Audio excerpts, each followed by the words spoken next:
उत्तर प्रदेश के एक छोटे से गांव बेलपुर में एक पुराना स्कूल था।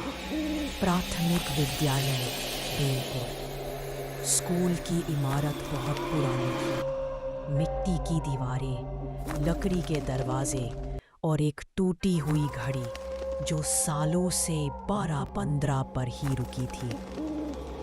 गांव में अफवाह थी कि स्कूल के पास की कुएं में कभी एक मास्टर जी की आत्मा समा गई थी।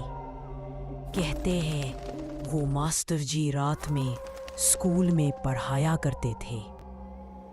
मरे हुए बच्चों को हर कोई जानता था कि स्कूल में शाम के बाद कोई नहीं जाता।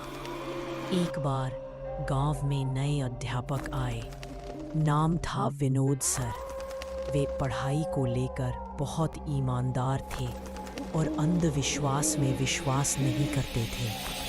उन्होंने सुना कि गांव वाले शाम के बाद स्कूल नहीं जाते, तो उन्होंने ठान लिया कि वे इस डर को ख़त्म करेंगे। एक दिन वे जानबूझकर स्कूल में रुक गए। रात 9 बजे तक शुरू में सब सामान्य था, लेकिन रात के 12 बजते ही हवा तेज चलने लगी। दरवाज़ा अपने आप हिलने लगा।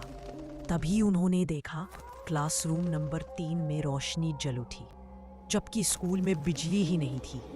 विनोद सर हिम्मत करके उस कमरे की ओर गए। दरवाज़ा धीरे से खुद बे खुद खुल गया।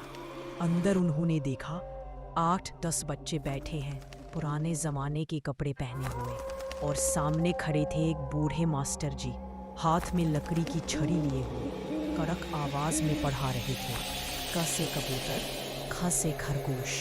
विनोद सर की चीख निकल गई, पर आवाज उनके गले में ही अटक गई। मास्टर जी ने उन्हें देखा और धीमी आवाज में कहा, तुम भी बैठो, पढ़ाई अभी बाकी है। सुबह जब गांव वाले स्कूल पहुंचे तो विनोद सर बेसुध क्लासरूम नंबर 3 में पड़े थे, वही पाठ्य पुस्तक हाथ में थामे।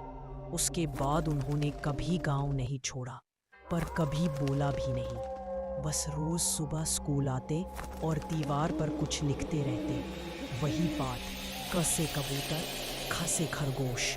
अब भी गांव वाले कहते हैं कि अगर कोई रात के 12-15 पर स्कूल जाए तो क्लासरूम नंबर 3 में मास्टर जी अब भी पढ़ाते हैं।